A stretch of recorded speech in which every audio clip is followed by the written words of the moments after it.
Imagine you're scrolling through Instagram Reels and you come across a video of a child with cancer. You see the kid laying there, she's sick, she's dying, and you hear the parents begging you with tears in their eyes, please donate to our GoFundMe, it's linked in our bio. You hear them explaining about how they can't afford chemotherapy and they need your help. You feel super bad for the kid and you open the comments expecting to see everybody's sympathy and support, but instead, to your shock, the top comment says, she's not beating Goku though. By user 82842, followed by about 4,000 replies that all say something to the tune of Goku solos, Goku can beat her ass, and everybody's just laughing at the situation. This has unfortunately become the attitude of a lot of people online. In the last few years, people have just become so much more mean online. The stuff that they find funny seems to stem from other people's suffering and humiliation. Not only are people being more mean, but some of them have just gotten blatantly racist, misogynistic, bigoted, simply cruel in general for literally no reason at all. And I find that the term dark humor is often used as a way of excusing this behavior. Everybody's like, oh, why are you so mad? It's literally just dark humor. It's just a joke. Stop being so sensitive. It's gotten to the point now where it's not even dark humor. It's literally just mean. People are just so much more comfortable saying the most out-of-pocket things.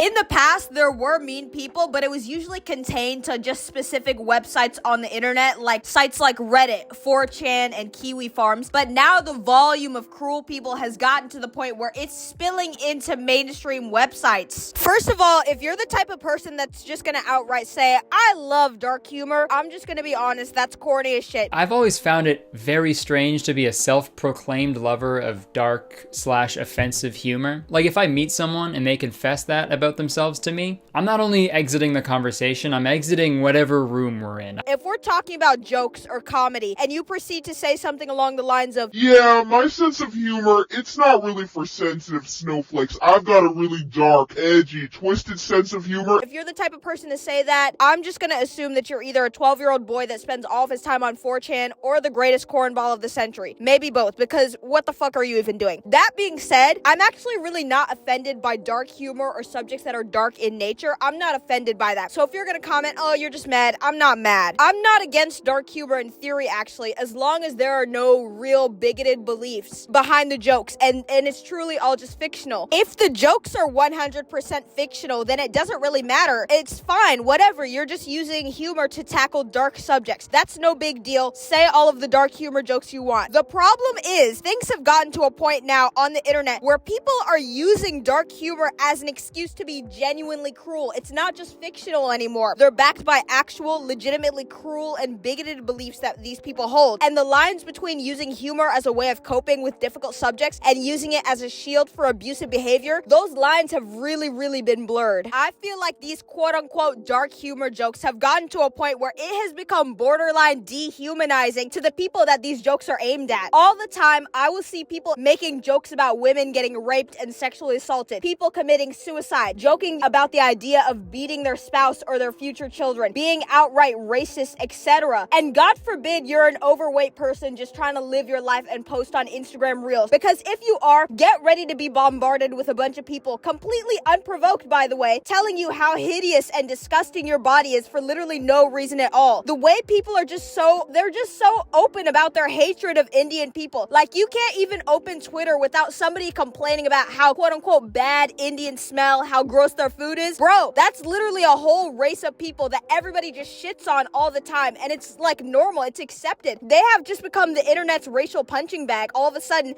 and it must feel like shit being an Indian person and seeing all of this slander against your own race. Also, another thing I've noticed with this new era of dark humor is that it's literally not even funny anymore. It's not even humor at this point. They're literally just insulting people. There's literally no punchline. If you're gonna sit here and you're gonna call me a monkey because I'm black, that's not dark humor. That's not a joke. A joke has a punchline. Where's the punchline? There's no punchline. You're literally just insulting me. No, KSI. Fuck KSI. They're laughing.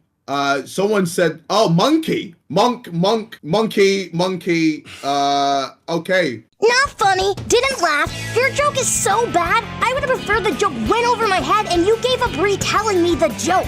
To be honest, it was a horrible attempt at trying to get a laugh out of me. That's not a joke, that's just an insult. Like, it would be one thing if the jokes were offensive, but at least they were funny and they had punchlines. At least then you could make a valid argument for why it should be acceptable. You're literally just calling somebody ugly and fat. Where's the joke? That's just an insult. If you're gonna make a joke online, it has to be funny and have a punchline. Some people will go out and just say the most racist, sexist, homophobic thing ever and pass it as dark humor. Let me give you an example. If someone just makes a tweet saying, "I hate black people" in an attempt to have dark humor, then that isn't humor, my nigga. You're just saying you hate black people with zero punchline. So today, I want to be investigating the potential reasons and my theories on why there has been such a rise of online nastiness throughout the years. The first reason why I think this new internet landscape of dark humor has risen in the last few years is that it is a backlash against political correctness. The main reason we are seeing a shift towards edgy dark humor is because it used to be seen as taboo. I know I mentioned that people who claim to love dark humor can often be pretty corny, but there was a time when it was genuinely considered edgy, so much so that it offended lots of people. These days, saying you love dark humor doesn't make you stand out because everybody loves dark humor. You're not special, you're not edgy, you're just like everybody else. But I remember back in the 2010s, there was a real sense of what was socially acceptable to say. During that decade, society became increasingly strict, growing more politically correct at the time, and it even reached a point where mocking marginalized communities could destroy your entire career. Cancel culture used to be a legitimate fear. Of course, this did go too far at times, leading to a bunch of deplatforming and censorship. However, I believe that this overemphasis on political correctness during the 2010s has been a big cause of the shift we see towards more edgy humor in the 2020s. It's like for the longest time, America was slowly becoming more and more politically correct over the years, to the point where it was honestly excessive and people were getting more and more sick of it until about 2020. I think the breaking point was the George Floyd riots. Then people got so sick of this political correctness that there was a backlash against political correctness. But now what we're seeing is things are being taken to the other extreme, and some seriously offensive things that honestly do deserve to be canceled are being socially accepted. The next reason I think that people have just gravitated more to this dark humor is the rise of cringe culture and hater culture. Cringe and hater culture. Being a hater has been embraced. People wear that title with a badge of honor nowadays. It's like something that's quirky or cool. Back in the day, people used to be embarrassed about being a hater. If somebody said that, "Oh, you're just a hater," that used to be something that's embarrassing. That used to be an insult to be labeled a hater. Nowadays, especially a lot of younger Gen Z people, they like to brag about the fact that they're a hater. They're all like, "Yeah, I'm a hater, and what about it?" Back in the early days of the internet, there were mean people, there were always mean people, but it wasn't nearly as acceptable as it now has become. I think there has also been a rise of cringe culture, and this had first started back with those TikTok cringe compilations back in 2020. You know the type I'm talking about. I think the Drake and Kendrick beef also spearheaded this rise of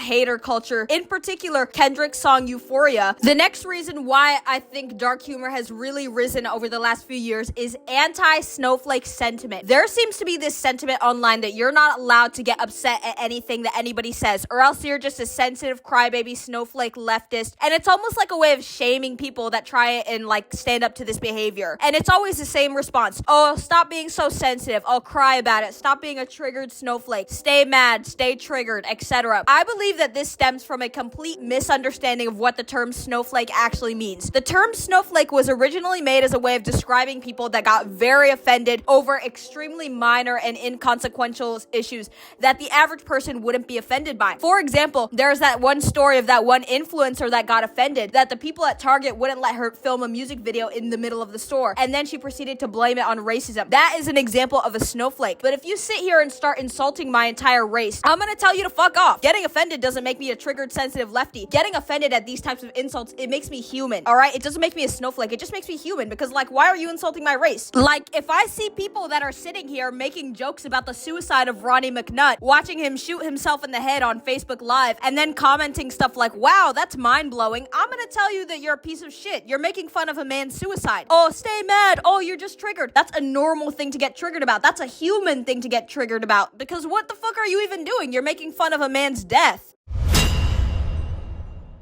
I have made a few dark humor jokes on my own. Even on this YouTube channel, when I was talking about Luigi Mangione, I made a couple of dark humor jokes about Brian Thompson getting killed and about Thomas Crooks. God rest his soul. I know he's looking up at us right now as we speak. The difference is that these people are actually bad. These people actually kind of deserve it. And I believe that making fun of them is justified because they were bad people. That's not the same thing as just making fun of the deaths of random innocent people online. And the final reason I want to talk about that has resulted in the rise of dark humor is the lack of regulation. Ever since Elon Musk bought it and deregulated Twitter, it has become an absolute shit show. Completely unusable. Absolutely unusable. It's like every single time I open Twitter now, I literally see nothing but straight up violence and gore videos of people actually dying or getting seriously injured, and everybody in the comments is laughing about it. And it's just so appalling because this is not some obscure platform where only weirdos congregate. This is a popular mainstream platform. It's literally Twitter. I understand that there is a very fine line between regulating hate and censoring people. I'm definitely against the censorship of people. The landscape of Twitter has just become the worst of the worst. It's not even like we're censoring genuinely valid ideas. It's just like, can we censor like death? Can we censor gore? Can we censor pornography? Like, I'm not asking you to like take down politicians' pages or whatever. Just like censor the worst of the worst. Like, there's a reason why most platforms regulate this kind of stuff. Once again, it's literally just the pendulum swinging to the other extreme. For the longest time, there was a lot of censorship. Now it's like the other extreme where you literally have to see violent videos of people dying and it just doesn't get taken down at all. Mark Zuckerberg also said he's taking steps towards deregulating meta platforms in the future as well. So maybe we'll see more of this coming in the future. In conclusion, whenever I make a video, I try and be like as well educated as possible, try and make as many reasonable points in the video as possible. But I feel like this is not one of those videos. It's backed by articles, statistics, whatever. It's really just me ranting